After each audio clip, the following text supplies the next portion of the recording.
Buenos días. Vamos a empezar nuestra segunda clase de columna vertebral. En la última hoja del apunte de la clase anterior, cuando les presenté la biomecánica, el apunte plantea unos conceptos que vamos a empezar a dilucidar hoy con la columna.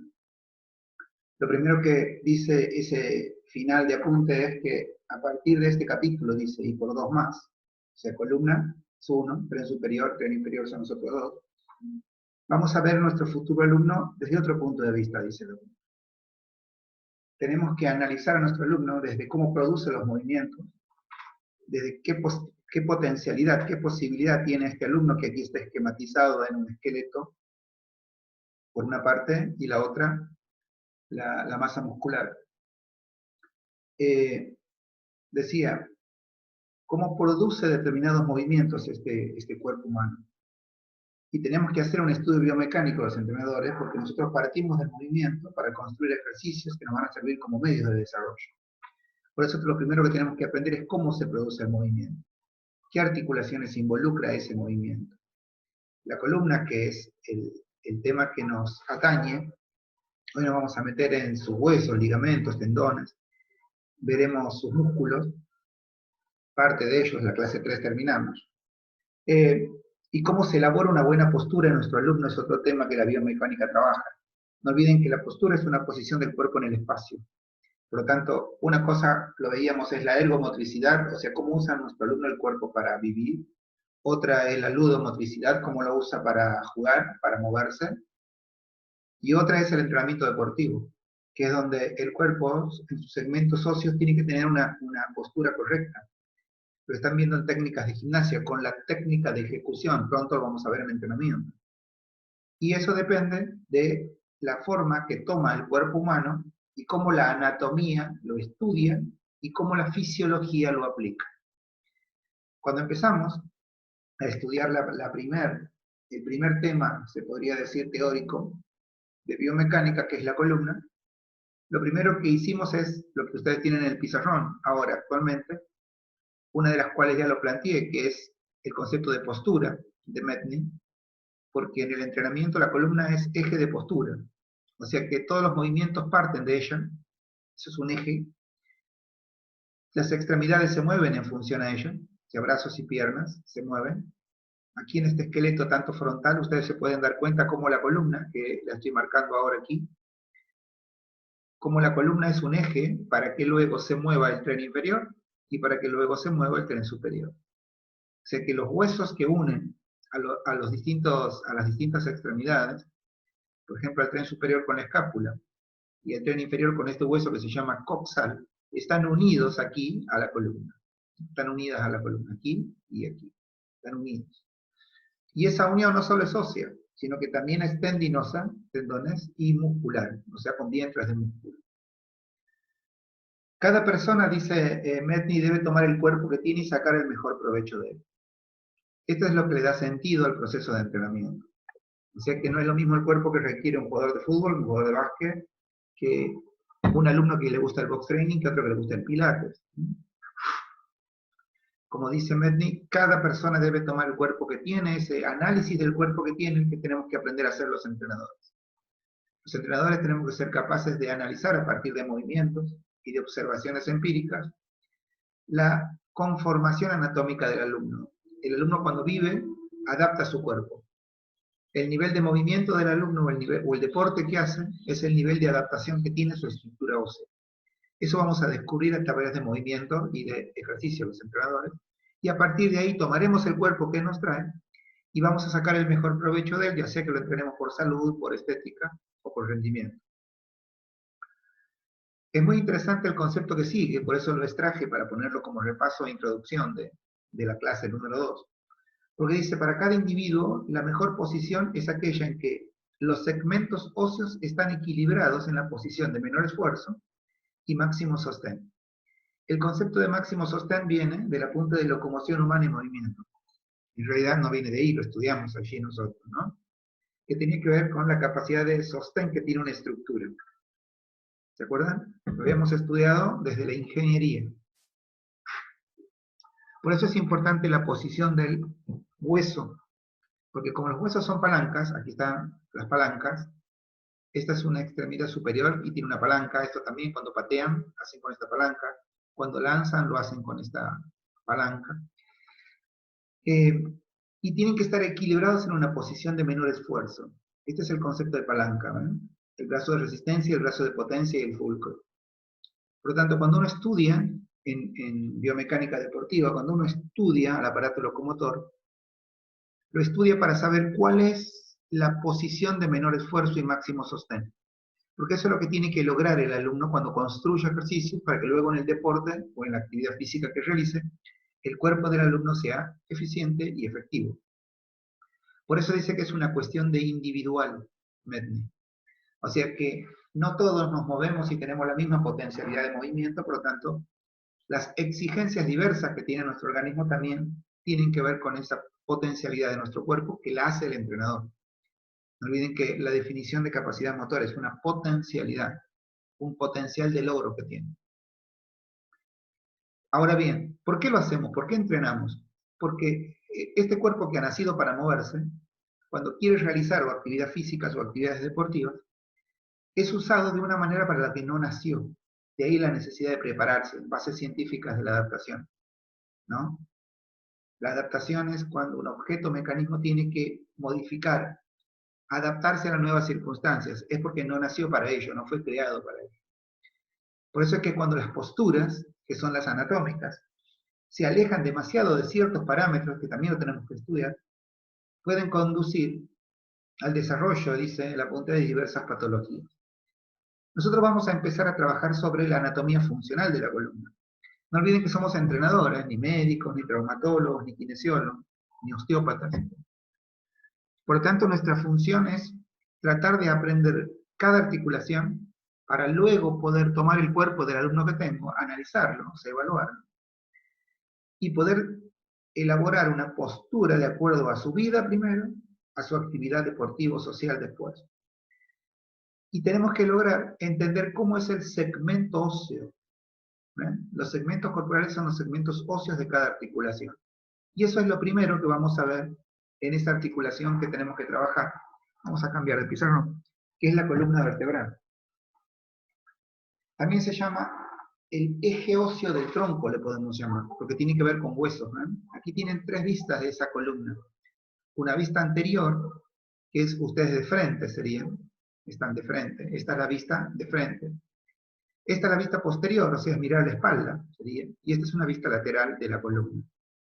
Tiene diferencias que ustedes se van a dar cuenta a medida que vayamos analizando, pero lo que más quiero que se den cuenta por ahora es que se fijen que la columna cuando está de frente o de espalda parece algo recto, pero cuando la ponen de costado se dan cuenta que tiene cierta curvatura, ¿ven? Tiene 1, 2, 3 y 4 curvaturas.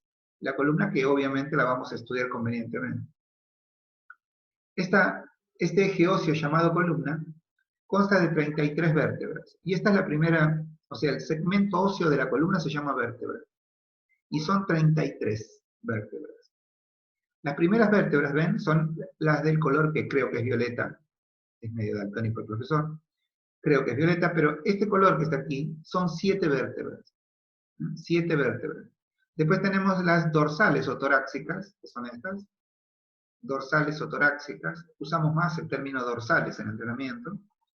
Técnicamente, desde la anatomía funcional son torácicas porque el esqueleto del tórax se toma de ellas, y ahora vamos a llegar también a analizar. O sea que tenemos 12 vértebras que están en la región de las vértebras dorsales o torácicas. Aquí tenemos 12 vértebras, ¿ven? Color verde. Luego vienen las vértebras lumbares, que son 5. Si ustedes se fijan, 7, 12, 5. O sea que 7 más 12, 19, más 5, 24, ¿no es cierto? Sin embargo, tenemos 33 vértebras. ¿Dónde están las 9 que nos faltan? Aquí debajo. Tenemos el sacro, este huesito, que está aquí. Son vértebras que están fusionadas, formando este hueso que es el sacro. Y las 4 últimas, que cada vez están menos desarrolladas, digamos que van desapareciendo parcialmente, y constituyen el coxis, que están aquí. Estas están mucho más osificadas, Y estas tienen una forma que se la puede vislumbrar mejor, es como si estuvieran para atrás, ¿ven? Aquí se le ve. Tiene esta forma cóncava. ¿Ven? Tiene esta forma aquí, que es está formado por, es como la parte inmóvil de la columna. El sacro y el coxis. ¿Sí? Bien. Estos huesos, que son los segmentos óseos, son los que yo les conté ya en clases anteriores, que son los que soportan el peso de la gravedad. De hecho, la línea de gravedad pasa por el medio de la columna, por acá. Inclusive, pasaría por acá, por la casita que hace el sacro con el coxis. La región sacro-coxígea, ¿sí? Por ahí pasa la gravedad. Por lo tanto, podemos decir que las columnas lumbares, de las columnas móviles, porque son las lumbares, las dorsales o torácicas y las cervicales son las columnas móviles. Las 9 vértebras que están aquí están selladas.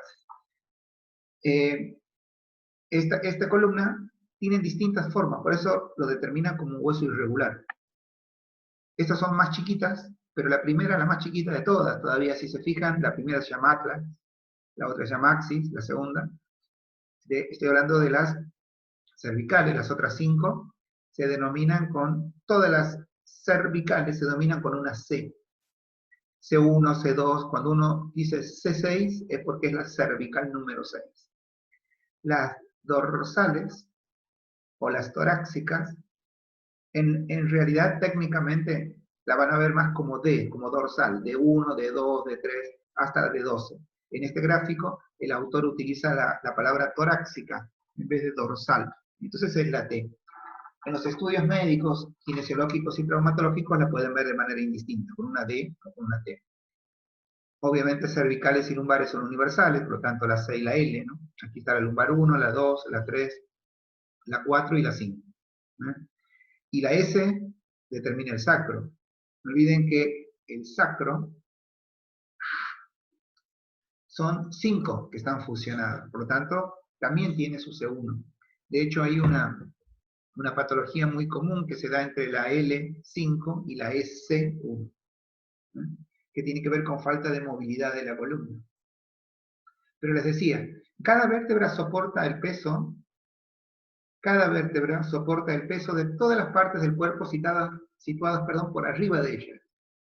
¿Qué quiere decir esto? Que la que más soporta peso son las lumbares, y de todas las lumbares, la quinta es la que más soporta. Y así va descendiendo el peso hasta que llega a las cervicales, que solo soporta el peso del cráneo. Pero todas nuestras vísceras están en la región torácica: corazón, pulmones, estómagos, intestinos, gran parte de nuestro hígado, páncreas. Todos nuestros órganos están debajo de la caja torácica.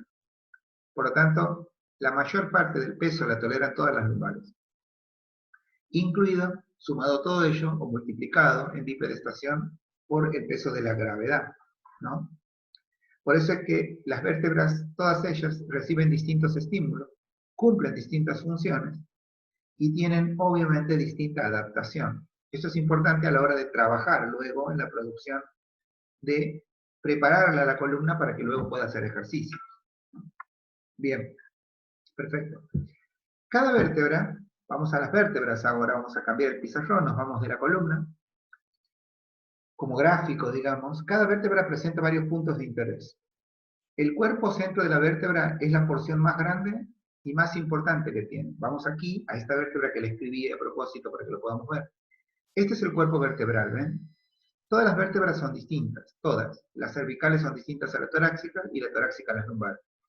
Fíjense, no solo en la vista aérea, que es lo que tienen aquí, sino que también en las vistas laterales. Son distintas. Ahora, eso hace que tengan funciones distintas también, o sea que se puedan mover de manera distinta.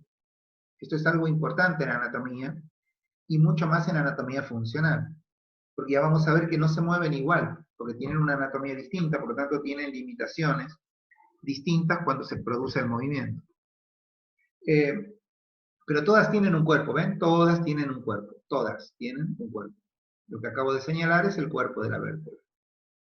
Bien, todas las vértebras, por el cuerpo, es por donde transmiten el peso.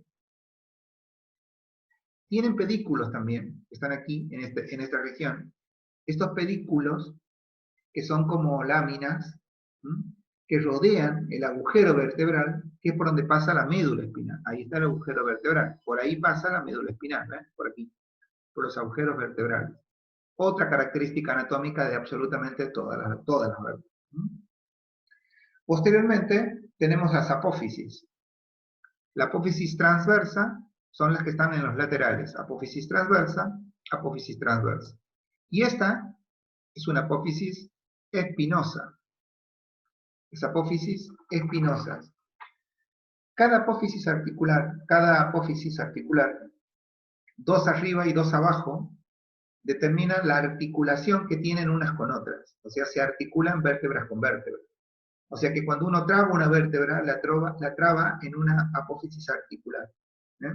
Que se articulan de abajo y de arriba, obviamente, por eso tiene 4.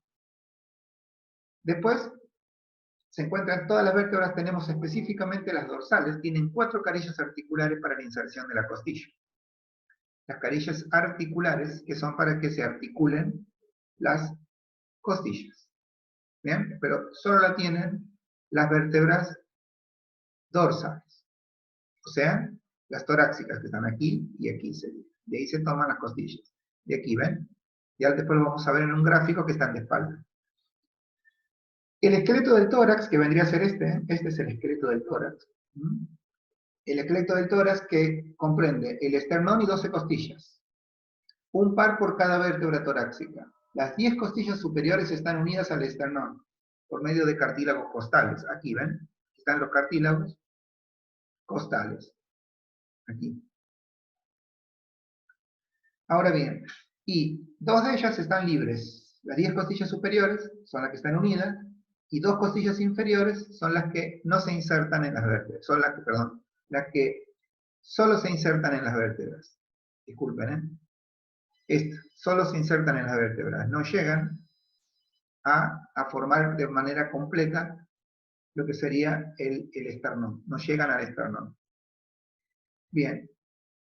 Estamos describiendo cuáles son, primero, los segmentos óseos, las vértebras.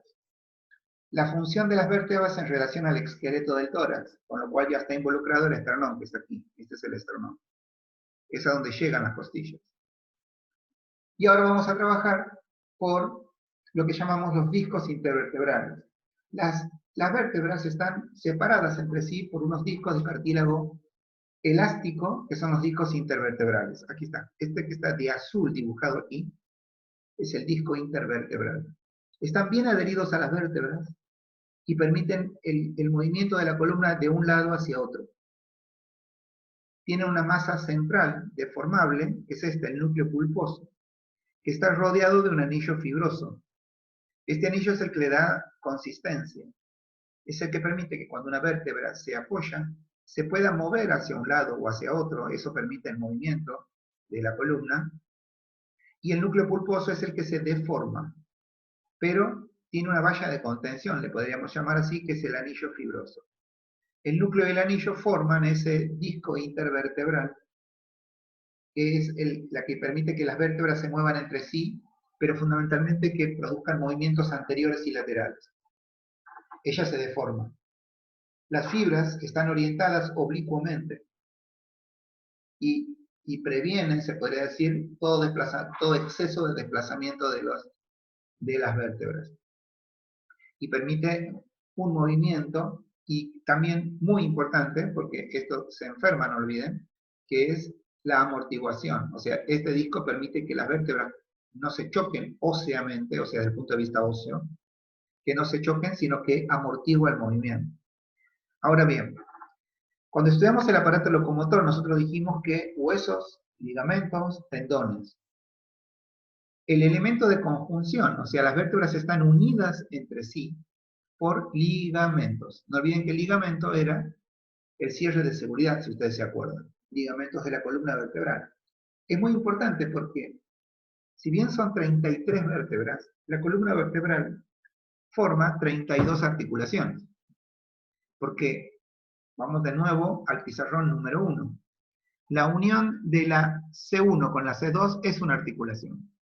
Al igual que la unión de la torácica 7 con la torácica 8, o dorsal 7 con dorsal 8.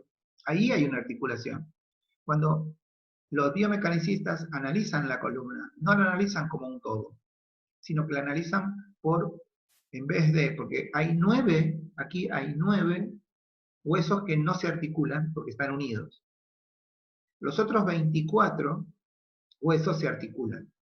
Por lo tanto, tenemos en la columna 24 si contamos, una articulación que es semimóvil, que es la articulación de la lumbar 5 con la sacro 1, aquí, en este punto que estoy marcando, en la columna lateral, con la vista lateral, aquí, porque aquí se ve bien la articulación, aquí se la ve de manera frontal y aquí se la ve de manera posterior. Semimóvil digo porque se puede mover la lumbar 5 sobre la S1, pero la S1 con la S2 ya no tiene movimiento. Se mueven en bloque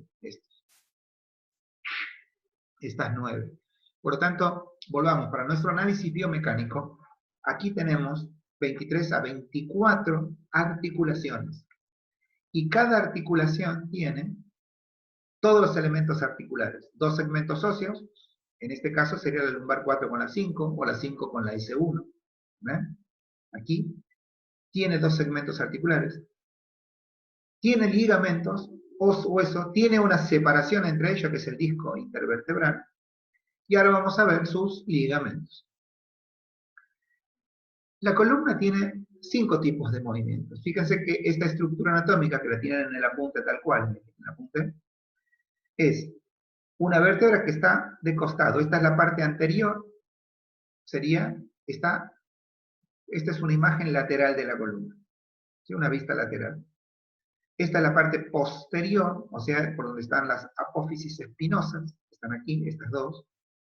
Aquí estarían las transversas, que aquí está cortada, aquí no se ve, y aquí está cortada.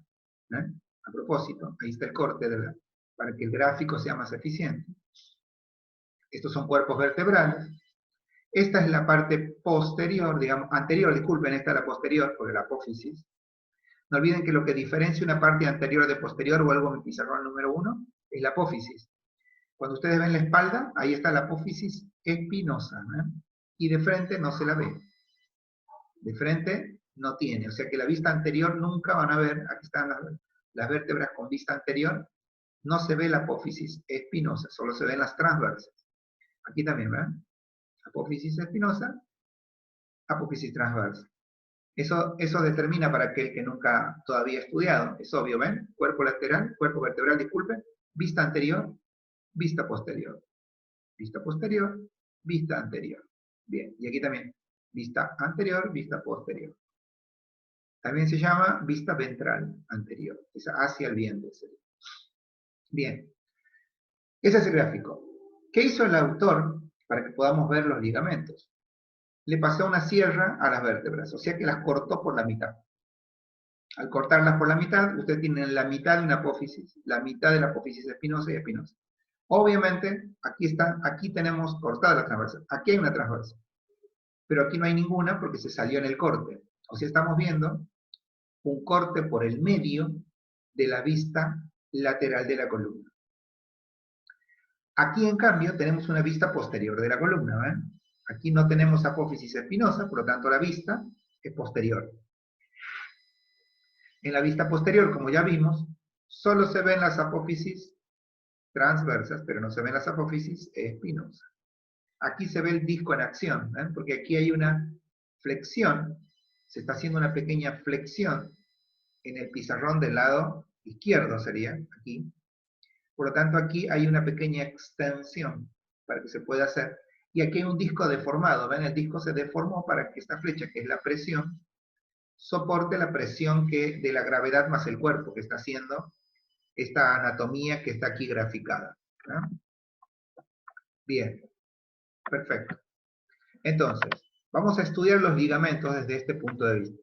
O sea, vamos a estudiar los ligamentos. Bueno, en realidad vamos a ver los nombres de los ligamentos. Bien. Casi se me cae el término. Sigamos. Entonces, primero los nombramos. Esta es la vista anterior, ¿no es cierto? Entonces, en la parte anterior tenemos un ligamento que se llama ligamento común anterior. La palabra común debería prestar atención bastante. ¿Por qué se llama ¿Por qué se llama ligamento común? Porque es común a todas las vértebras. Las 24 vértebras móviles están unidas por este ligamento común. Eso es lo que permite que la columna, como ustedes lo ven en la vida cotidiana, se mueva en bloque. O sea, hacia adelante y hacia atrás. No hay, ninguna vértebra se sale del lugar porque ustedes se muevan hacia adelante o hacia atrás. Ni una. Se mueven todas en bloque. ¿Por qué? Porque tienen dos ligamentos que lo permiten. En la parte anterior, común anterior. Va por todas las vértebras. Y en la parte posterior, por dentro de los agujeros vertebrales, ¿ven? Aquí también tienen el ligamento común posterior.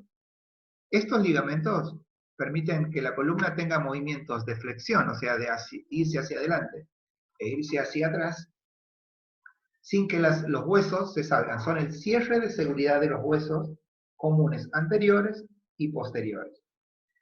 Eso no determinaría la articulación de la columna como unidades, pero lo que vamos a ver ahora sí lo determina como unidad.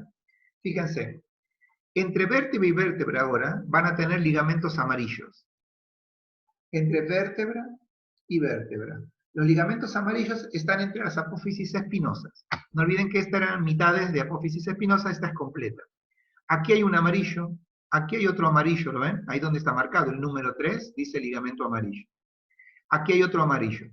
Cada unión vertebral, vamos a suponer que estas sean la lumbar 5, 4, 3, 2, 1. Vamos a suponer que sean las lumbares. Entre la lumbar 1 y la 2, ¿ven? Aquí hay un ligamento amarillo. Entre la 2 y la 3, otro. Entre la 3 y la 4, otro. Entre la 4 y la 5, otro. Todas las vértebras móviles tienen un ligamento amarillo que los une uno a otro. Este ligamento, que es un cierre de seguridad, ya determina en anatomía las articulaciones. O sea que una vértebra se articula con la otra. Sería. Lo mismo pasa con los ligamentos interespinosos. No olviden que estas son las apófisis espinosas. Antes de que lleguen al final, o sea, entre una y otra, también hay un ligamento que se llama interespinoso, que va entre espinas, pero va en los cuerpos de las espinas, ¿ven? Y otra vez, hay uno por cada par vertebral. Volvemos al ejemplo práctico. Si esta es la lumbar 1 y esta es la 2, entre la 1 y la 2, no solo hay un amarillo, sino que también hay un interespinoso. Entre la 2 y la 3 también, 3 y 4, 4 y 5. Por eso es tan importante, y sus profesores del práctico van a hacer mucho hincapié en la movilidad de columna, en que la columna se debe mover por partes. Porque si repasamos de manera conjunta apuntes, en base científica de la adaptación dijimos que para adaptar primero tiene que haber un estímulo. El ligamento cumple la función de cierre de seguridad, o sea, que cuando uno quiere que un ligamento trabaje, o sea, se estimule, tiene que estirar, o sea, yo tengo que tratar de que este hueso que está aquí quiera irse de este hueso que está aquí, o sea, lo llevo hacia adelante a este hueso. Si dejo fijo este hueso y me llevo esto, entonces estaré estimulando estos dos ligamentos, tanto al amarillo como al interespinoso.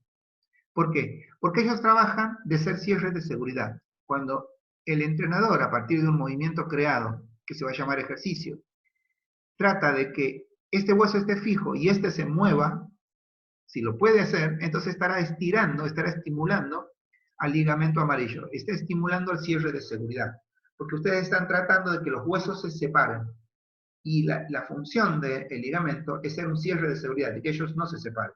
Pero a la vez tienen colágeno y elastina, como todo tejido conectivo.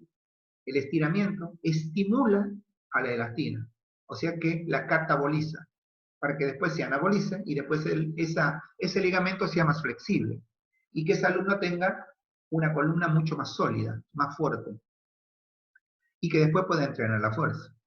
Ahora bien, no son los dos únicos ligamentos que son cierres de seguridad y que trabajan sobre estos segmentos óseos, que son las apófisis, en este caso la apófisis espinosa, porque tenemos otro ligamento, que el nombre me va a decir en dónde está, es supraespinoso, es el 5, ¿eh? O sea que está por encima de las espinas. Y fíjense que también es de la 1 a la 2, de la 2 a la 3, de la 3 a la 4 y de la 4 a la 5. Esto les debería llevar a esta pequeña reflexión. No hay un solo ligamento amarillo, No hay un solo interespinoso y no hay un solo supraespinoso. Sí hay un solo común, porque el común va por las 24 vértebras, pero de la parte anterior, y el común posterior por las 24, pero vértebra anterior y posterior. En cambio, no hay un solo ligamento amarillo. Hay un ligamento amarillo por cada par vértebra. Lo mismo pasa con el interespinoso y con el supraespinoso. Y por último nos queda un ligamento más, que tuvimos que hacer otro dibujo, porque al no tener aquí apófisis transversas, no lo tenemos, que es el intertransverso. Va de apófisis transversa a apófisis transversa. Y al igual que el amarillo, el inter y el supraespinoso, los intertransversos también van de una vértebra a otra, o sea, de una apófisis a otra. Se darán cuenta que en total son 6 tipos de ligamentos que tiene la columna.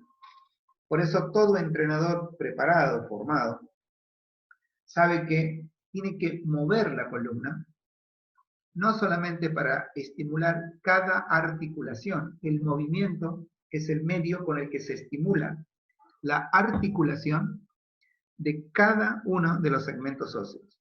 O sea, no es ir hacia adelante y atrás con la columna solamente. Hay que mover con conciencia corporal cada una de las partes de las 3 que tiene la columna. Cervicales, dorsales o torácicas y las lumbares.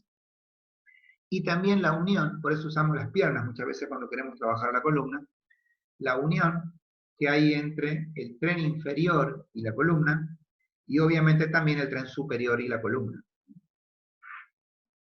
El movimiento es lo que estimula las articulaciones, pero el estiramiento, como en este caso estoy estimulando gracias a que presiono sobre el lado izquierdo, estoy estirando el lado derecho, si se dan cuenta.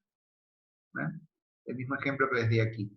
El estiramiento es lo que adapta a cualquier estructura de tejido que tenga como el ligamento elastina dentro de los conectivos.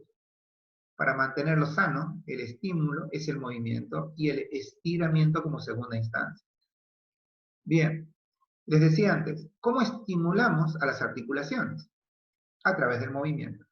La columna tiene una movilidad, primero, los movimientos de la columna tienen lugar por comprensión y deformación de los líquidos, o sea, perdón, disculpen, diciendo una cosa y pensando otra. Deformación de los discos intervertebrales. Los movimientos de la columna se pueden lograr porque los discos intervertebrales son elásticos, porque los núcleos pulposos se pueden desplazar y porque los discos tienen una gran composición de tejido trabecular. O sea, solo tienen las puntas, la parte compacta y en el agujero vertebral. O sea que es muy deformable el disco, por eso ustedes pueden saltar. Ustedes pueden comprimir un disco. El disco siempre se va a deformar y también se van a deformar los huesos. ¿Bien?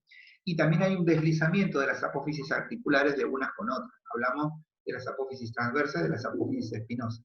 Ahora, como vimos, cada una de las vértebras tiene distintas formas. Eso va a llevar que la columna tenga 2 formas de movilidad. Primero, como columna toda.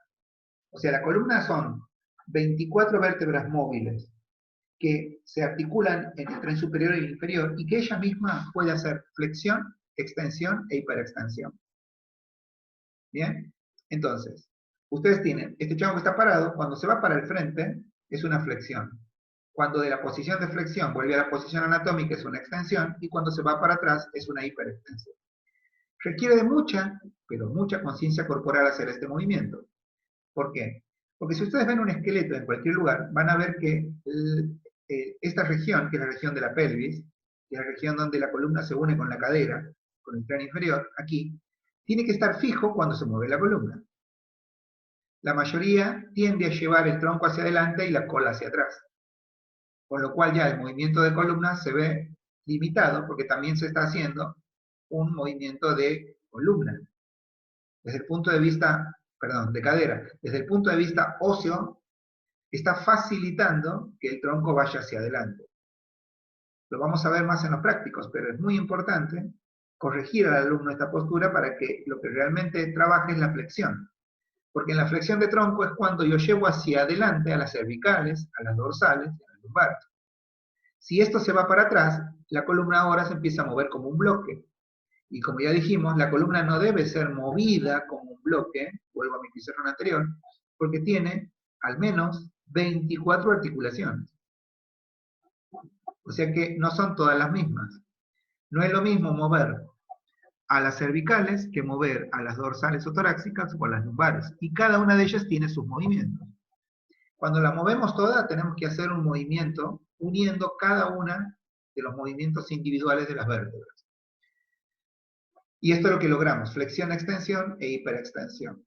No son los únicos movimientos que puede hacer la columna. La columna, siempre con el eje, puede hacer una flexión lateral, que es una inclinación hacia los lados.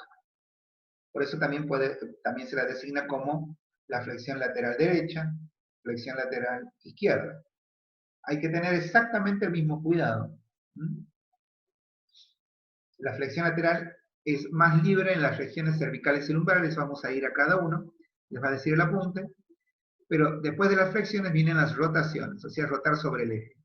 Cada movimiento, o sea, hacia la derecha y hacia la izquierda puede rotar la columna, pero siempre tengan en cuenta que esta región, que es la región de la pelvis, que es la unión, lo que une la columna con el tren inferior, debe estar quieta. Si ella se mueve toda la columna. Aquí está el ejemplo más práctico, ¿ven? Aquí se une la columna lumbar con la cadera. Si esto no está firme, al moverse estos huesos, el nivel de movimiento de las lumbares, dorsales y cervicales es ínfimo. Por eso es que cuando mueven al tronco y quieren rotarlo, o quieren flexionarlo o extenderlo, no tiene que estar involucrado el tren inferior en ese movimiento. Entonces se trabaja el movimiento.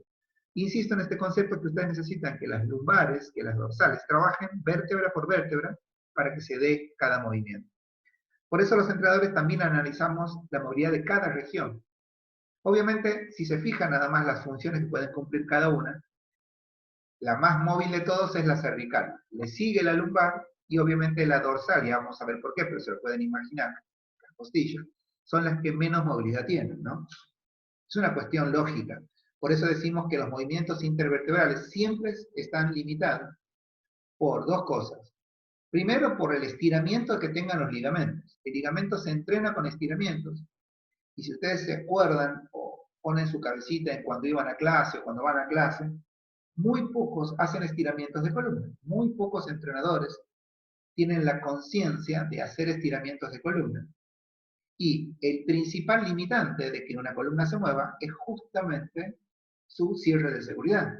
Si es que está poco flexible, lo voy a usar la palabra del apunte así después no se confunden, el atirantamiento de los ligamentos va a ser uno de todos, porque ahora vamos a ver todos, los limitantes que va a tener la columna para poder moverse.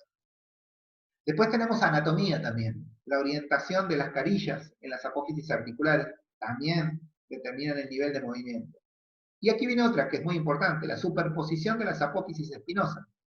Cuando uno extiende la columna, las apófisis espinosas se tienden a tocar. Y obviamente en la región torácica están las costillas. Entonces, en la columna cervical, casi, excepto los ligamentos, no hay ningún impedimento para que la columna rote, se flexione, o sea, vaya hacia adelante, va hacia adelante. Lo que está más de color, creo que es anaranjado aquí, esto, ¿ven? Esto que está aquí, es nuestra... Ah, se me fue el nombre. Va, no importa. Lo que pasa por el agujero vertebral, ya me va a salir. Y aquí, ven, hay un corte transversal, y aquí están las espinas. Si nosotros volvemos aquí a nuestro gráfico, aquí, y ustedes se fijan en la vértebra cervical, que es la que estamos analizando ahora, van a ver que la apófisis espinosa es muy pequeña. Por lo tanto, ustedes pueden hacer una muy buena extensión e hiperextensión. Hiperextensión. Esta es la cervical. No va a pasar lo mismo, ya van a ver con la torácica, pero sí va a pasar con la lumbar. Hiperextensión lumbar. No es del todo conveniente desde el movimiento, pero lo puede hacer. Volvamos a nuestro gráfico. Aquí está la médula. La médula espinal era la palabra que no me acordaba hace recién. Les decía, esta es la médula, la que está de naranjado. Sigamos. La rotación. La flexión. también, porque puede ir hacia adelante, ¿ven? Todo lo que quieran. Se puede extender y se puede hiperextender y puede hacer flexiones laterales. O sea que es la que más puede trabajar la columna cervical y debemos hacerlo. No olviden que son 7 articulaciones que hay que entrenarlas, moverlas, estirarlas y hacer fuerza con ellas. La columna dorsal, por otro lado, que es la más limitante, tiene muy poca posibilidad de rotación. Es muy poco lo que tiene para rotar. Hay que tener mucha conciencia corporal para rotarla a la dorsal. El nivel de flexión es muy bajo y el nivel de flexión lateral, que es lo que mejor podemos hacer. El nivel de flexión lateral. Pero, o sea, ir hacia un costado e ir hacia otro. Pero va a tener las limitaciones siempre. Siempre. La columna lumbar también es bastante móvil, puede hacer flexiones laterales, extensión y flexión. Insisto en el concepto de que tenemos que analizarla con qué está articulado cada una de ellas, de estos huesos, para poder tener conciencia corporal y trabajar de vértebra a vértebra. Eso es algo muy importante para un entrenador. Insisto en el concepto de que pocos preparan la columna para que tenga una posibilidad de moverse de manera bien eficiente. La columna primero debe ser móvil y se debe trabajar en la movilidad por cada región articular, cervical, dorsal, lumbar.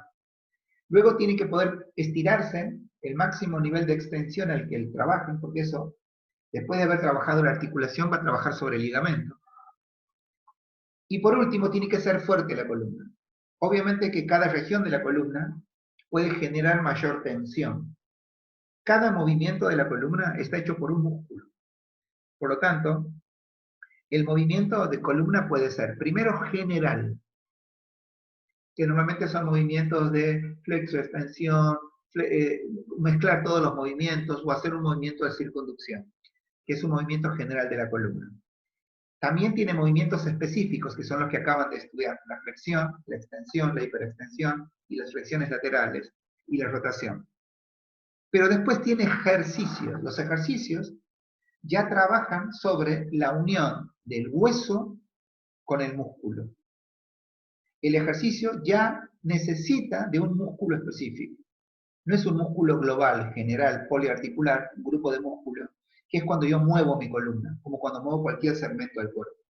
Cuando yo hago movimientos específicos, también mi pizarrón, cuando yo quiero hacer, por ejemplo, una flexión, ya tengo un músculo.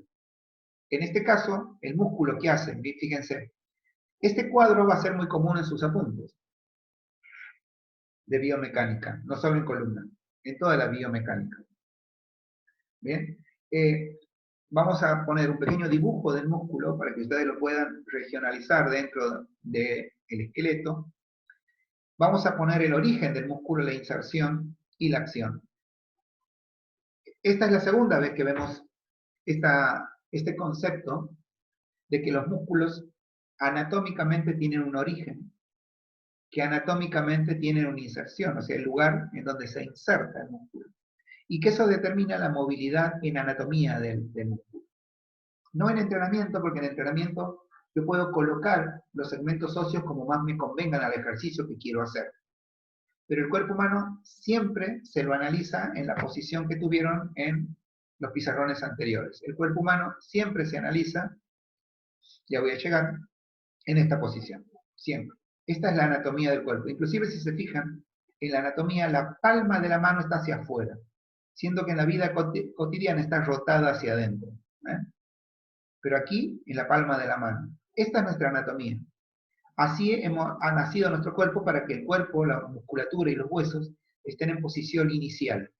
Todos los demás son movimientos que se hacen para ser eficientes a la vida, al trabajo o al deporte. Pero esta es la posición anatómica. A partir de aquí se analizan los movimientos, siempre. Por eso lo estudiamos así, con su vista anterior y posterior. ¿Ven? Esta es la palma de la mano, esta es la región dorsal o posterior de la mano. Esta es la parte anterior de la cadera, esta es la parte posterior de la cadera. Del pectoral, y aquí está la cavidad torácica. Lo mismo con el cráneo y la cara. O sea que nuestra posición anatómica es esta. A partir de ahí se analizan los movimientos. A partir de ese momento. De la misma manera, entonces, también tenemos los músculos que han nacido con cierto origen e inserción. El origen es el punto fijo, es donde el músculo se toma para producir el movimiento. Y la inserción es el punto en el que se hace la fuerza. Esto lo estudiamos en palanca. O sea que la potencia de una palanca, la producción de fuerza, se hace en la inserción de los músculos agonistas. Y en el capítulo 3 hemos estudiado que la función muscular, un músculo puede ser agonista, motor primario, antagonista, y puede ser fijador o estabilizador.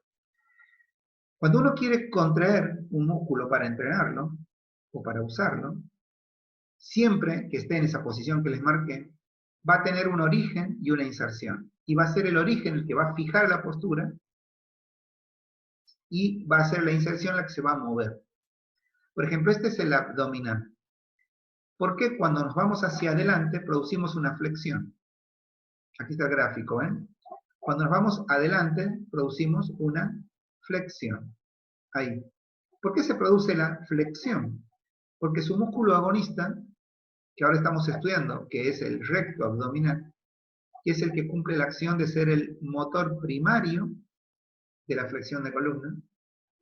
El abdominal es motor primario de la flexión de columna. Significa que cuando ustedes flexionan la columna, él es el motor primario, él es el que produce el movimiento de manera primaria. No quiere decir que no tenga motores secundarios, ya van a ver que sí, pero es el que entrena. Cuando ustedes hacen abdominales, entrenan a este músculo. La contracción de un solo recto, fíjense en que son dos, de uno, permite la flexión hacia ese lado. ¿Bien? La flexión lateral hacia el mismo lado. ¿En dónde se origina el abdominal? En el pubis. Aquí tenemos una región que es del tren inferior ya, porque está en la unión de los dos huesos coxales, este hueso y este hueso, que es el pubis, que está aquí. Ahí hay un tendón de origen, ¿ven? Lo que está de blanquito es un tendón.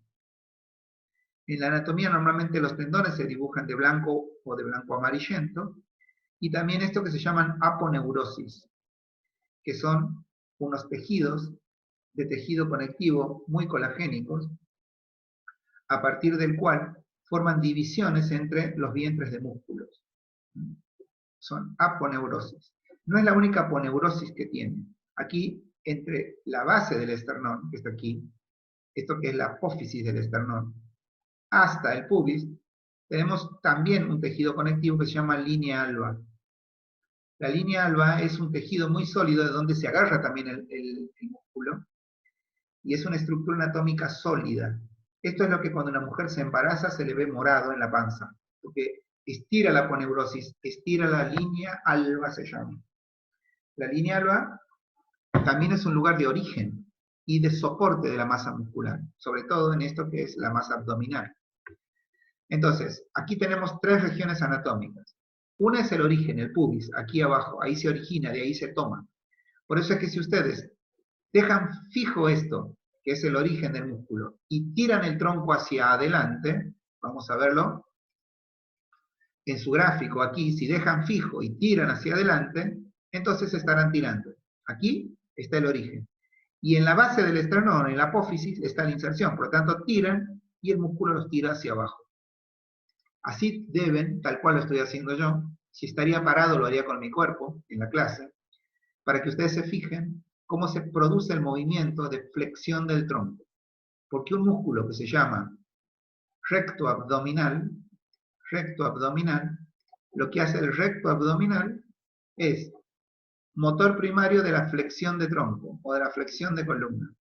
Porque desde su origen, que es en el pubis, tira desde aquí, que es primero, la apófisis del esternón, aquí. Sube por la línea alba, apófisis de esternón, y después se toma de la quinta, sexta y séptima costilla.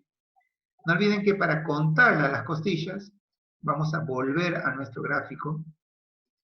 Para contar las costillas, ustedes tienen que empezar desde la primera. Aquí está la primera costilla. O sea, cuando terminan las cervicales empiezan las dorsales y ahí está la primera. Y de ahí la cuentan, primera, segunda, tercera, cuarta, quinta, así. Hasta la décima, porque no olviden que solamente tenemos 10 tomadas del esternón. 2 son flotantes. Entonces, aquí, ¿ven? Aquí está mejor. 1, 2, 3, 4, 5, 6. Ahí estaría. ¿Ven? Desde la sexta. Y esta es la primera. Entonces, cuando estudien, se tienen que imaginar lo que están estudiando. Quinta, sexta y séptima costilla. Y el apófisis del esternón. Quinta, sexta, séptima costilla, apófisis del esternón. De ahí se toma el recto abdominal. Y esa sería su inserción. Si lo tenemos que unir a la biomecánica, podríamos decir así. Cuando ustedes contraen al abdominal, entonces están usando de punto fijo el pubis y están tirando de la base del esternón, o sea, de la apófisis, y de la costilla quinta, sexta, séptima. Están tirando para que el tronco vaya hacia adelante. Por lo tanto, aquí estaría el punto de inserción. Aquí está la potencia cada vez que flexionan el tronco. Entrenan al músculo entero, que se llama recto. Se entrena todo el vientre. Y estimulan de manera ósea la apófisis del esternón y las quinta, sexta y séptima costilla. O sea que esa es la función anatómica que tiene entrenar, en este caso, al recto abdominal. Les dije antes que él es el motor primario, pero hay más músculos abdominales. Primero les voy a mostrar, para después volver sobre la musculatura específica, un gráfico para que lo vean bien en el cuerpo humano. Fíjense, después vamos a volver sobre lo que dice, pero vamos al gráfico exclusivamente. Ven, aquí está el recto, y ahí está dividido cada uno de lo que nosotros en el gimnasio llamamos raviolitos. ¿Ven estos ravioles? Están divididos por aponeurosis. Y aquí hay otra aponeurosis, que es la lineal. ¿Eh? Ahí. Aquí.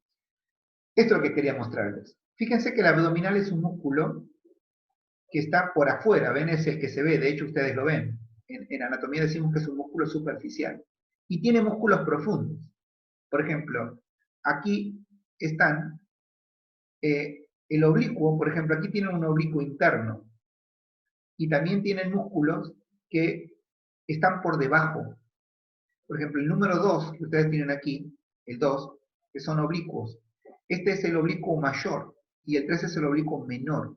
O sea, hay músculos que se ven y músculos que no se ven. Vayan de esta lateralidad ahora. ¿Ven que solo se ve aquí, este músculo que está aquí? El 4, el que lo tienen aquí bien específico, este 4, en vista, cuando lo ven, es el oblicuo mayor, que ahora se los voy a enseñar, ¿ven? Que tapa al menor, que ahora se los voy a enseñar también. Y se ve el abdominal. O sea que estos dos son los músculos superficiales. Y por debajo de eso tenemos otros músculos, que también lo vamos a ver ahora, en un ratito. Pero lo que quería que sepan es cómo se arma una masa muscular, con músculos superficiales y músculos profundos.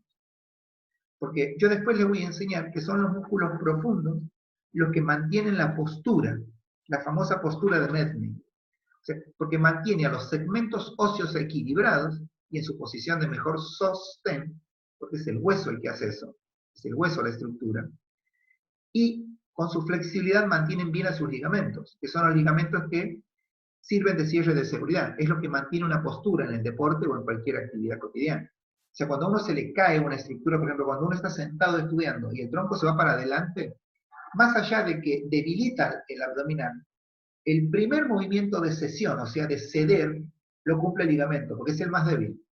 El ligamento es el que no puede trabajar de cierre de seguridad, entonces los segmentos óseos se van hacia adelante y se produce una mala postura. Por eso quería explicar esto primero. Un músculo, el recto abdominal es superficial, como lo ven aquí. Cuando ustedes trabajan sobre la musculatura lateral, por eso está de costado este gráfico, ustedes tienen al oblicuo mayor o oblicuo externo. Es muy importante saber cómo se dispone la anatomía de este músculo, porque está bien lateralizado. Primero, se origina, disculpen, en las 8 costillas inferiores, o sea, en las 8 costillas. No olviden que las 2 costillas son flotantes. No olviden que estamos de costado, ¿ven? Está de costado este ser vivo. Bueno, en este caso es un esqueleto, no es un ser vivo. Esto que está aquí son las 2 costillas que son flotantes, que las toma el músculo. Y después de ahí para arriba. Y 8. ¿Ven? O sea que solo las inferiores. 3 costillas a 4 quedan libres hacia arriba. La primera, la segunda, la tercera y la cuarta. Porque ya la quinta costilla ya se toma. Quinta, sexta, séptima, octava, novena y décima. 11ª y 12ª costilla. Ahí está. No olviden que es bien lateral. ¿Ven? Y aquí lo tienen bien graficado. Miren de dónde se toma, de cada una de esas costillas. ¿Eso qué es? El origen. ¿Dónde está la inserción? O sea, el punto móvil. La cresta ilíaca. Vamos a ir al otro hueso para ver dónde está la cresta ilíaca de frente. Este que está aquí es el ilion, que es un hueso también, que él y otros huesos forman el hueso coxal. Ya vamos a ir más adelante. El pubis por adelante, el isquion por detrás, pero este que está aquí es el ilion. Y esta es la cresta ilíaca. Esta es la cresta ilíaca, ¿ven? Esto que estoy marcando ahora. Obviamente, al haber dos ilion, hay dos crestas ilíacas. Ahí está. O sea que, fíjense, aquí hay costillas, ¿no? Es un gráfico, igual no importa, pero de aquí, desde esta región, desde aquí, sale el músculo, origen, viene hacia la cresta ilíaca, aquí. Después el apunte les va a decir, ya abajo para que lo vean, pero el apunte cuando trabaja dice que va hacia el pubis, el oblicuo mayor de aquí va a ir hacia el pubis, que está aquí, va a subir por la línea alba, ¿ven? Sube por la línea alba, y vuelve a su punto de origen, las costillas. O sea que está así el músculo, así, así, así, viene por la cresta ilíaca, va hacia el pubis, sube por la línea alba, y de allí se va nuevamente, hacia las costillas, hacia la costilla número 5 en este caso, casi a la altura, ¿ven? Casi a la misma altura de lo que sería la inserción del recto abdominal. Ahora sí vamos a verlo, ¿ven? Ahora que ya sabemos. Entonces, se origina aquí, en 8 costillas. No olviden que si decimos 8 es porque se toma de la quinta en realidad. De la quinta. Y que el músculo está bien lateralizado, ¿ven? Aquí. Por eso cuando lo vemos en el gráfico completo, aquí, ¿ven? Inicia casi en el mismo lugar, si se fijan, a nivel costal. Costilla sería solo que en la primera parte de la costilla se toma el recto, y más lateralizado se toma el oblicuo mayor. Entonces se toma desde esa costilla. Vuelvo al gráfico, aquí, el oblicuo mayor, se toma de esa costilla. ¿A dónde va el músculo? El músculo va con fibras que van hacia abajo, hacia la cresta ilíaca, que está aquí, ¿ven? Y de ahí, aquí está el tendón, si lo ven de blanco, se va al pubis nuevo, que es donde él se inserta, en donde se origina el recto, ¿ven? Ahí. Se inserta en el pubis. Miren lo que hace después, sube por la línea alba, línea alba, línea alba, línea alba, y cuando llega a la base del esternón, vuelve a subir hacia la costilla. Este sería graficado el músculo, este es dibujado el músculo. Por su posición, si lo analizamos exactamente igual que lo analizamos antes, lo que puede hacer es, ese músculo es, como aquí está su origen, cuando él tira, es motor primario de la flexión lateral hacia el mismo lado. O sea que cuando, igual que pasaba con el recto, cuando tiran para este lado es flexión lateral, cuando tira de este lado es flexión lateral. Lo mismo va a pasar con el oblicuo mayor. El oblicuo mayor también colabora con la flexión lateral de un lado y la flexión lateral del otro lado. Eso hace. Ahora, lo que hace es rotar, y este es su motor primario, de la rotación hacia el lado opuesto. Rotación hacia el lado opuesto. O sea que cuando ustedes rotan hacia la derecha, es porque el oblicuo mayor que está trabajando es el de la izquierda. Aquí no lo pueden analizar bien, pero si vamos aquí, lo van a analizar mejor. Fíjense, idílicamente podríamos dibujar a este músculo aquí. Podríamos decir que empieza aquí arriba en las costillas, de que viene por aquí, sigue, sigue, sigue, se toma en la cresta ilíaca y sigue hacia el pubis, y de aquí sube por la línea alba, y antes de llegar a la base del esternón se va para aquí de nuevo. O sea que este es el origen y esta es la inserción. Cuando ustedes tiran desde aquí y dejan esto como punto fijo, ¿sí? O sea, cuando tiran ustedes de aquí, al tirar de un costado, el tronco va a rotar, pero va a rotar hacia el otro lado, porque este es el eje. Al dejar fijo el eje aquí, y al tirar las costillas, cuando este eje está fijo, cuando ustedes tiran, tiran, tiran, tiran, rota. El efecto que se da es la rotación. Pero cuando tira el del lado izquierdo, rota al lado derecho. Y aquí pasaría lo mismo. Cuando tiran desde las costillas, pero tiran como eje el pubis, cuando rota, rota hacia el lado izquierdo. Por eso, cuando estudian las funciones, dicen que la rotación del oblicuo mayor es hacia el lado opuesto. ¿Qué significa? Que cuando ustedes tiran del lado derecho, rotan hacia la izquierda, y cuando ustedes tiran del izquierdo, rotan hacia el derecho. Este músculo es bien superficial.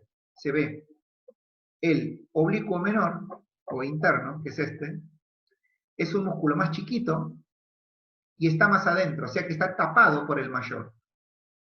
¿Ve? Por eso aquí, en el gráfico siguiente, se lo ve tapado. ¿Ven? Aquí, del lado de su pizarrón, del lado derecho. ¿Ve que está tapado? Se ve el mayor, pero no se ve el menor, porque el menor está tapado. Bueno, esto que está aquí sería, ahora van a ver, parte del tendón, porque también se toma de la línea alba. Fíjense, el oblicuo menor, ¿de dónde se toma? Primero, el origen no es las costillas, sino la cresta ilíaca. La cresta. Vuelvo al gráfico anterior. No olviden que, ¿dónde está la cresta? Aquí. O sea que el oblicuo menor se toma de aquí. De aquí se toma el oblicuo menor, de la cresta ilíaca. ¿A dónde va el oblicuo menor? El oblicuo menor se toma de la cresta y de un ligamento que se llama el ligamento inguinal. ¿Ven? Que está aquí, en la ingle, está ahí, el ligamento. Hay un ligamento que se llama inguinal, de ahí se toma. ¿Bien? Entonces, cresta ilíaca y ligamento inguinal. ¿A dónde se inserta? Décima, undécima y duodécima costilla. O sea, también se toma de dos costillas que son flotantes y de una que se toma de la base del esternón, aquí. O sea, aquí este tiene el dibujo de frente, o sea que lo pueden ver bien. Ahí está. Bien, ahora, ¿cómo se agarra? Y, porque se agarra, ya dije de la costilla, la línea alba, no olvidemos que está aquí, la línea alba y el pubis. Si vuelvo aquí, nosotros podríamos decir, del pubis nace el recto, ¿ven? De aquí, nace el recto, sube por la línea alba hasta la apófisis del esternón. El oblicuo mayor nace en las costillas laterales, desde las últimas 8, o sea, de la sexta, perdón, desde la quinta hasta la 12 sería, todas. Y el menor se inserta en la cresta y se toma en las dos últimas, que son las flotantes, y la número 10, que es la que está tomada del esternón. ¿Ven? Ahora, aquí de frente se ve solamente el recto, el vientre del recto. Por eso lo entrenan, porque es estético, se lo ve, es profundo, es superficial. Ahora, y el que estamos estudiando ahora, que es el oblicuo, que es el que mantiene la postura rígida entre el pubis y las costillas, o sea, el que maneja la postura en la postura inferior, es cuando quiero patear una pelota, cuando quiero saltar, una técnica depurada de paso básico, por ejemplo, es este músculo el que tiene que estar móvil, flexible y fuerte. Es un músculo profundo. ¿Ven? Se toma de la región ósea. Es el que maneja la acción profunda. Y él es motor primario de la flexión lateral de la columna, colabora con la flexión en general, y tiene flexión lateral hacia el mismo lado. O sea que si contraen a él, si lo contraen, se van a este lado. Y si lo contraen al derecho, izquierdo, izquierdo. ¿Eh? Es flexión. Y este músculo está por debajo de la pared abdominal y del oblicuo mayor. Por eso hay que cortar para verlo, porque si lo ponen en anatomía normal no se lo ve. ¿Bien? Entonces, cuando uno trabaja con la columna, está trabajando con, esencialmente, ahora a ver por qué, porque hay otro músculo que trabaja aquí, esencialmente, o sea, base teórica, está trabajando con la pared abdominal, le llamamos, que está formado por estos músculos que están aquí. Está formado por el recto del abdomen o recto abdominal, que se origina en el pubis y se inserta en la apófisis del esternón y en la quinta, sexta y séptima costilla. Está hablando del oblicuo mayor. El número 4, el oblicuo mayor. ¿Eh? Aquí también de este lado está graficado como el número 2, el oblicuo mayor, de costado. El oblicuo mayor, que está aquí, que inicia en las costillas casi a la misma altura, porque de las costillas que se toman del esternón es de la quinta, pero técnicamente son las 8 últimas costillas que se toman, de las costillas inferiores se llaman técnicamente. Después el músculo va hasta la cresta ilíaca, que estaría por aquí debajo. Va hasta el pubis y sube por la línea alba.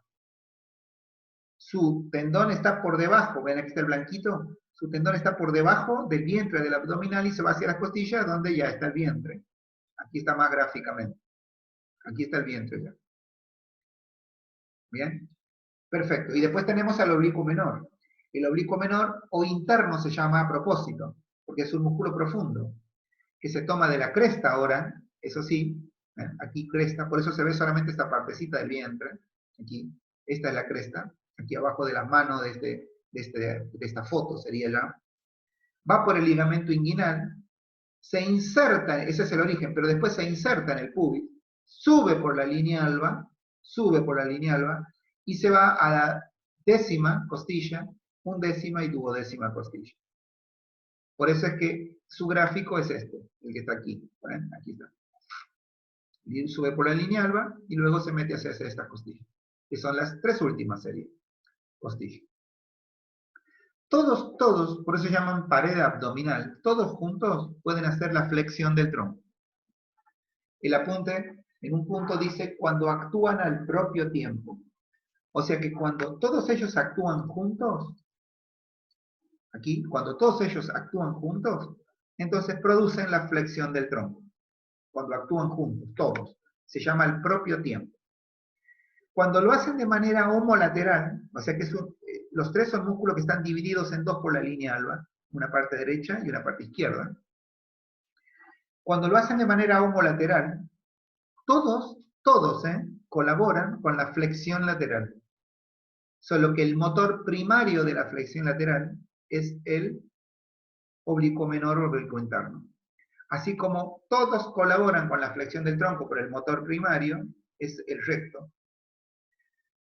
Cuando van a rotar hacia un lado, si rotan hacia la izquierda, el que produce ese movimiento de rotación es uno solo, que es el oblicuo mayor, pero del lado derecho. Y cuando rotan hacia la derecha, es el oblicuo mayor, pero del lado izquierdo.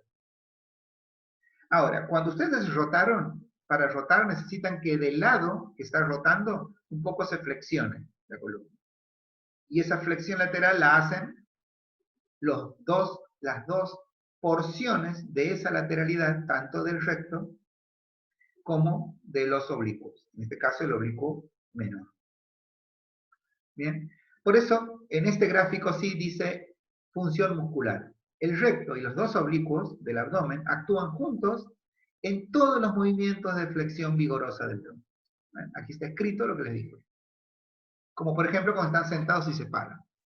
Cuando se está de cúbito dorsal, o sea, de espaldas en el piso, y el movimiento se inicia lentamente, levantando primero la cabeza, es el recto anterior el que actúa solo. Por eso el abdominal tipo A es así. Y los oblicuos, 2 y 3, intervienen cuando comienza a elevarse el tronco. O sea, cuando se involucra, se podría decir así, al esternón en la flexión. Y cuando la parte posterior de lo que sería la región esternal se levanta del piso, ya empiezan a trabajar los 2 oblicuos para colaborar con el recto. La flexión lateral solo actúan los abdominales de un solo lado, y obviamente trabaja el abdominal de un solo lado, trabaja también el oblicuo mayor de ese lado, y el motor primario, como les dije, es el oblicuo menor. Funcionan de esa manera, por eso es que se llaman pared abdominal, porque trabajan juntos. Le dije que este grupo de músculos permitía las flexiones, las rotaciones, de manera pura, o sea que son los músculos que entrenamos de esa manera los entrenadores. Si quiero entrenar al recto, hago distintos tipos de abdominales donde predomina la flexión del tronco, sobre todo a 30-40 grados. Cuando quiero entrenar a los oblicuos mayores, hago rotaciones contra la resistencia. Voy hacia la derecha cuando quiero entrenar al izquierdo, voy hacia la izquierda cuando quiero entrenar al derecho. Y cuando hago flexiones laterales contra resistencias, estoy trabajando los oblicuos menores. Ahora, también otros participan, pero ellos se entrenan. Hice esta hincapié hasta ahora, lo va a hacer el apunte también, porque luego tenemos otro músculo, que es un músculo que está de la región de la cadera. De hecho, es motor primario de la flexión de cadera. Pero tiene una particularidad, que es el lugar en donde se origina y se inserta. Por eso cruza también la articulación de la columna. Estamos hablando del psoas mayor. El psoas mayor, porque no el ilíaco que está aquí, sino el psoas mayor es el que hace lo que vamos a hacer ahora. ¿Ven? Aquí está solito el psoas mayor, ¿ven? Aquí lo tienen en dibujo general, aquí lo tienen graficado, el psoas. El psoas mayor tiene la particularidad de que su origen es la última vértebra dorsal. Les cuento que está en las apófisis transversa, ¿ven? De la dorsal. Y todas las lumbares, o sea que se toma de las 5 lumbares, ¿ven? Última dorsal, todas las lumbares. Ese es el origen. Y la inserción es en el fémur, aquí. En realidad lo estudiamos bien ese músculo cuando estudiamos cadera, dado que es el motor de la flexión de cadera. Es el movimiento que hace la cadera. Cuando ustedes levantan la pierna hacia arriba, es una flexión de cadera, y allí es donde trabaja como motor primario. Pero tenemos una particularidad. Contribuye con la flexión lumbar. Al contribuir con la flexión lumbar, porque origen, ¿eh? Esta es la inserción, este es el origen. Cada vez que ustedes llevan el tronco hacia adelante, aunque no quieran, no es voluntario, trabajan al psoas.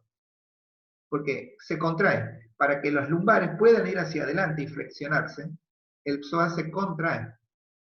No es un músculo de manera preponderante trabaje sobre la flexión del tronco, pero colabora con la flexión del tronco. Porque hace que se flexione la región lumbar, porque de ahí se tira.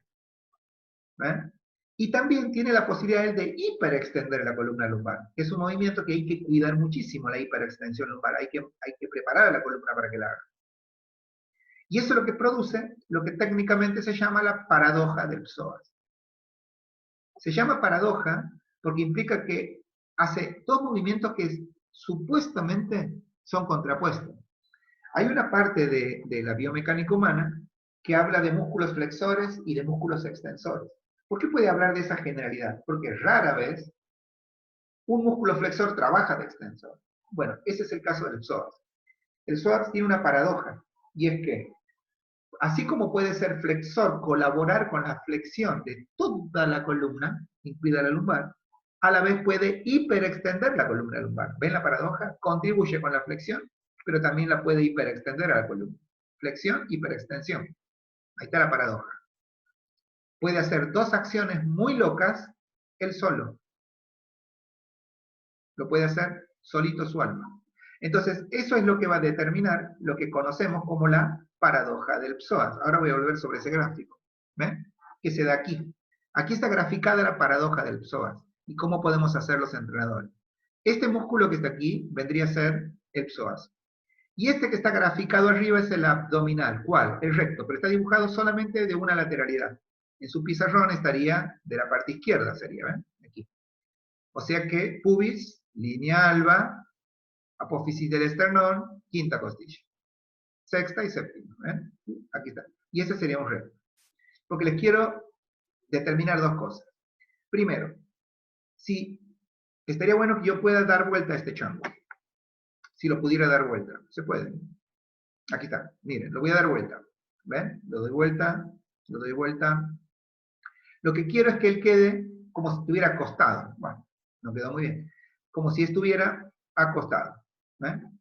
Cuando ustedes quieren que este chango se levante, es obvio que este es el músculo motor primario. Origen, inserción. Si ustedes tiran desde el origen hacia la inserción, cuando tiran el tronco se va hacia adelante porque todos estos huesos están articulados.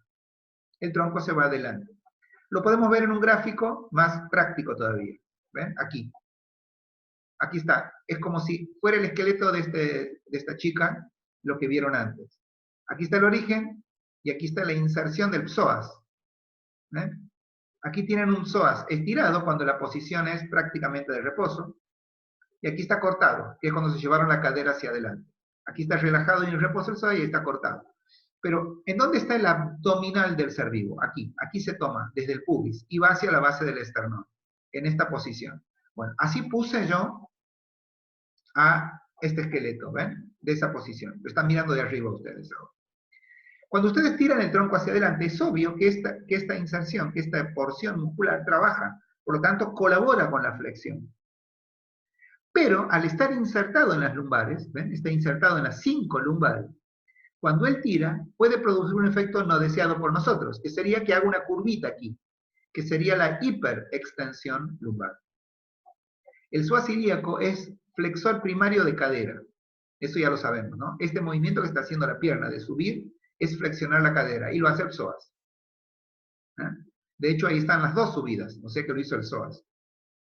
Es un ejercicio para el psoas. Está relajado y ahí lo acortó. Ahora, contribuye con la flexión lumbar, porque al tirar de las lumbares puede llevarlas hacia arriba. Al llevar hacia arriba la lumbar, haría que esta alumna que está haciendo el trabajo aquí, hiperextienda la columna lumbar. Aquí se ve que no la hiperextiende, ¿ven? Ahí lo acortó. ¿Y por qué no extiende? En esta posición no la extiende por algo muy simple, porque hice una trampa biomecánica. Para que no esté relajado y en reposo, que está aquí, lo acorté. Si yo flexiono la cadera, el músculo queda acortado. Y por regla biomecánica, un músculo acortado genera menor tensión. Y al generar menor tensión, evito que haga la hiperextensión lumbar, porque le va a ganar, en este caso, la fuerza que tiene el recto abdominal. Cuando el recto abdominal tiene mucha fuerza, al ser un músculo que ya se los evidencié, se los voy a mostrar de nuevo,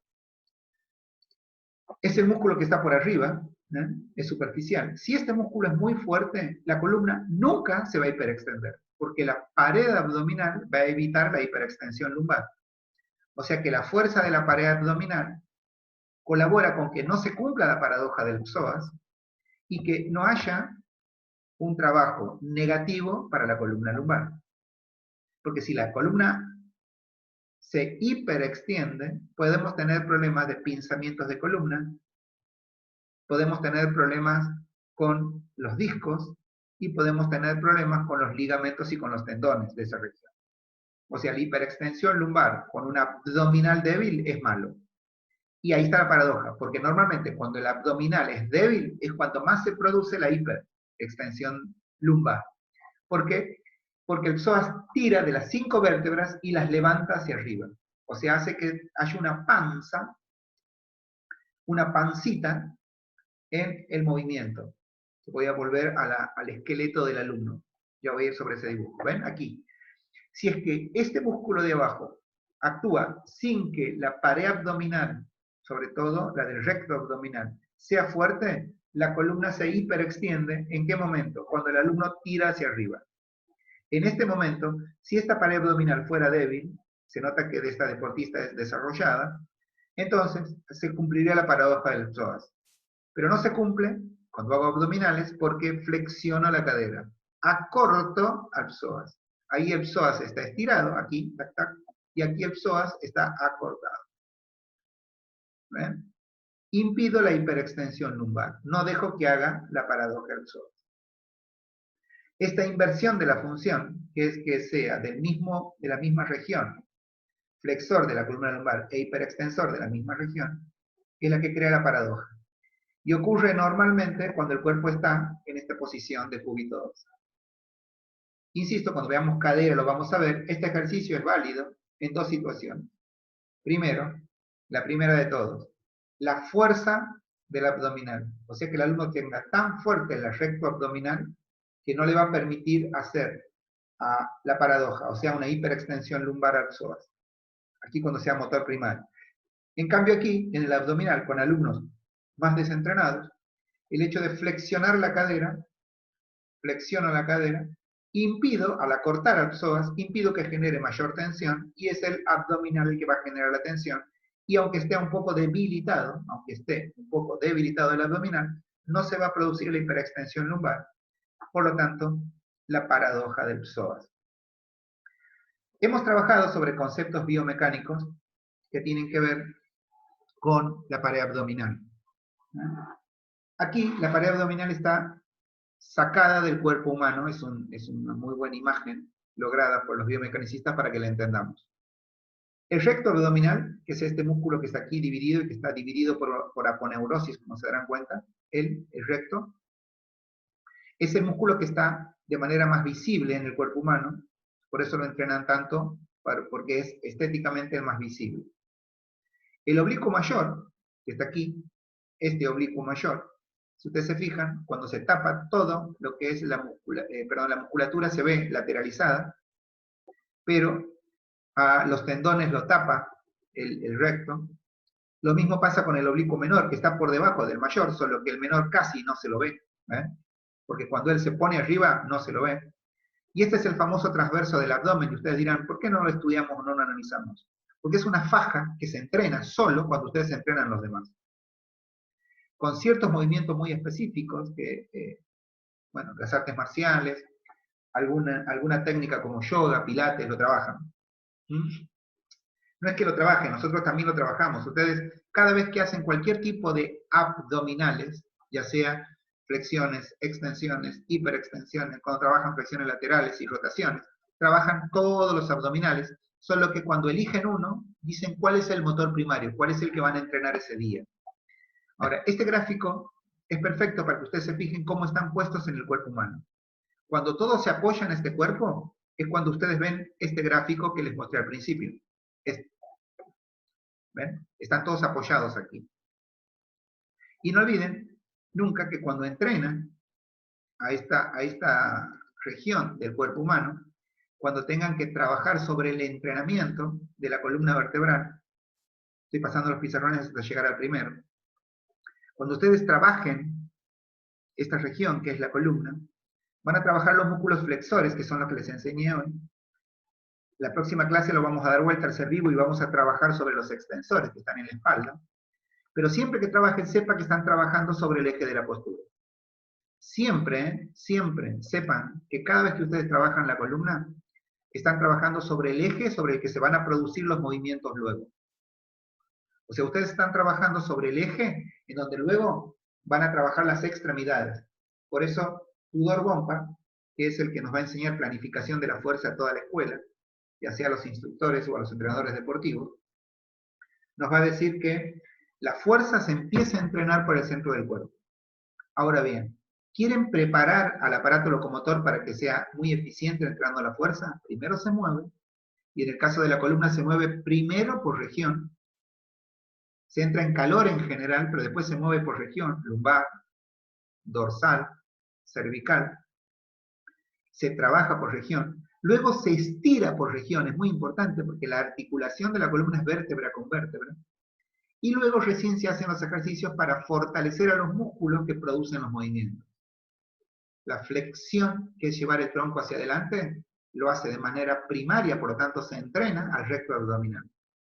La flexión lateral hacia el mismo lado entrena al flexor lateral de ese lado, que sería el oblicuo menor. Y cuando rotamos hacia un lado, estamos entrenando al oblicuo mayor del lado opuesto.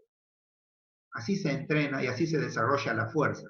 Pero no olviden que para poder hacerlo, primero hay que adaptar a la columna, movilidad y estiramiento. Última clase, la que viene, vamos a ver los músculos extensores de la columna, que son simples y son fáciles de entender. Y después vamos a trabajar sobre las deformaciones de la columna y qué hacemos los entrenadores en ese caso. Gracias por la atención, que tengan un lindo día.